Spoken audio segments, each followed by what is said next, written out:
નમસ્કાર મિત્રો, અમારી ચેનલમાં આપનું સ્વાગત છે। મિત્રો, આજે આપણે ભગવાન શાલિગ્રામ વિશે જણાવીશું।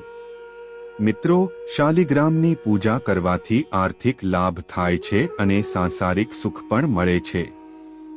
શાલિગ્રામને ઘરમાં રાખવાથી અનેક ચમત્કારી ફાયદા થાય છે, સાંસારિક સુખ પણ પ્રાપ્ત થાય છે। જે ઘરમાં શાલિગ્રામની પૂજા કરવામાં આવે છે ત્યાં દેવી લક્ષ્મી હંમેશા વાસ કરે છે। શાલિગ્રામની પૂજા કરવા માટે કેટલાક નિયમોનું પાલન કરવું પડે છે। આ નિયમો આ પ્રમાણે છે। શાલિગ્રામમાં ભગવાન વિષ્ણુ બિરાજમાન છે। શાલિગ્રામના 33 પ્રકાર છે, જેમાંથી 24 પ્રકાર ભગવાન વિષ્ણુના સ્વરૂપ સાથે સંબંધિત છે।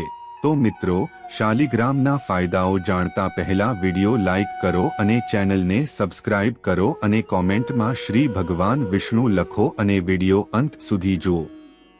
શાલિગ્રામ શિલા રાખવાના લેખિત ફાયદા નીચે મુજબ છે।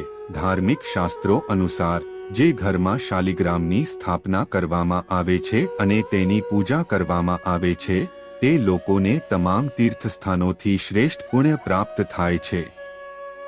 તેના નિયમિત દર્શન અને પૂજા યજ્ઞ અનેક તીર્થસ્થાનોમાં સ્નાન કરવા જેવું જ ફળ આપે છે।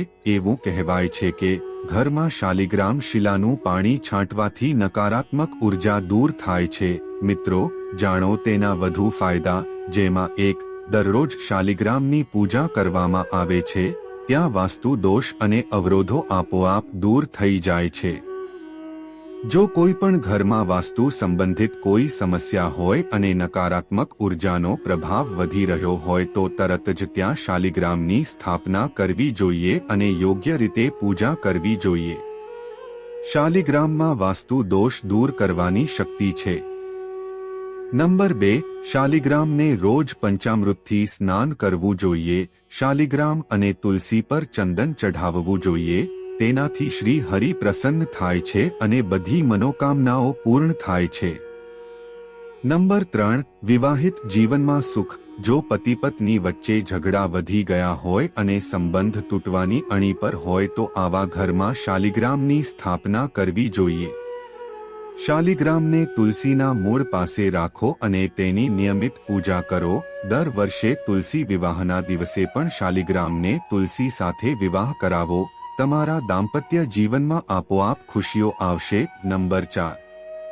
શાલિગ્રામને ભગવાન વિષ્ણુનું સ્વરૂપ માનવામાં આવે છે, તેથી તેને ઘરમાં સ્થાપિત કરવાથી ધનની દેવી લક્ષ્મી પ્રસન્ન થાય છે। જે વ્યક્તિને એકવાર માતા લક્ષ્મીનો આશીર્વાદ મળે છે તેમાંથી દરિદ્રતા દૂર રહે છે। નંબર 5. શાલિગ્રામ વૈષ્ણવ ધર્મનું સૌથી મોટું સ્વરૂપ છે। શાલિગ્રામ પવિત્રતાનું પ્રતીક છે। તેની પૂજામાં આચાર શુદ્ધતાનું ખાસ ધ્યાન રાખવામાં આવે છે।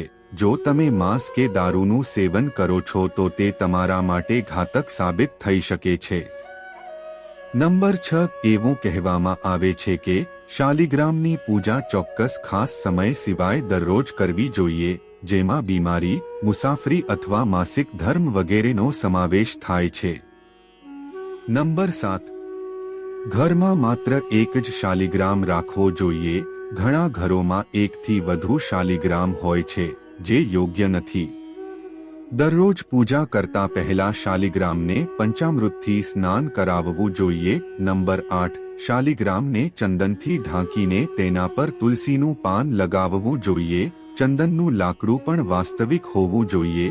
ચંદનને શિલા પર ઘસવું જોઈએ અને પછી તે ચંદનને શાલિગ્રામના મંદિરમાં રાખવું જોઈએ, તેથી ઘરને મંદિરની જેમ પવિત્ર રાખો। નંબર 9. ઘરમાં રહેતા લોકોએ પણ મન શુદ્ધ હોવું જરૂરી છે। ઘરના વડીલોનું સન્માન કરવું અને તેમની સાથે સારું વર્તન કરવું અને પરિવારના સભ્યો પ્રત્યે ઈર્ષા કે દ્વેષ રાખવો નહીં। તમારા મનને શુદ્ધ રાખો અને દરેકને પ્રેમ કરો। નંબર 10. શાલિગ્રામ પૂજા માટે નિયમ બનાવવો। ચંદન લગાવવું, ફૂલ અર્પણ કરવું, દૂધ અને પાણીથી સ્નાન કરવું પણ જોઈએ। તમારા દ્વારા બનાવેલ પૂજાના નિયમોમાં કોઈ ભૂલ ન થાય તેનું ખાસ ધ્યાન રાખો। નંબર 11. શાલિગ્રામનું દાન કે ઘરવાળા પાસેથી ન લેવું જોઈએ। તે યોગ્ય છે કે તમે તેને તમારી પોતાની કમાણીમાંથી ખરીદો.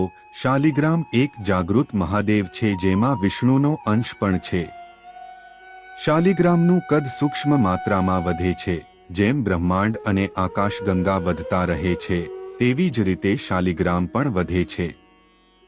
નંબર 12. જો શાલિગ્રામની નિયમિત પૂજા ન કરવામાં આવે તો તેની વિપરીત અસર થાય છે. જો તમે પૂજા ન કરી શકો તો શાલિગ્રામને નદીમાં તરતા મૂકો. નંબર 13.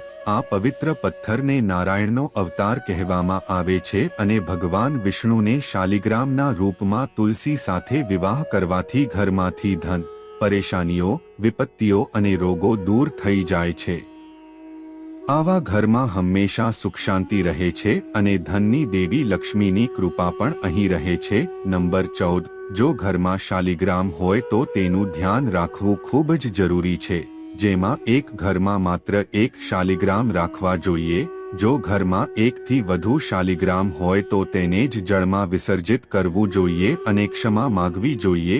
જો ઘરવાળાઓને ભૌતિક સુખ શાંતિ જોઈતી હોય તો નિયમિત શાલિગ્રામ પૂજા કરવાથી સફળતા મળે છે.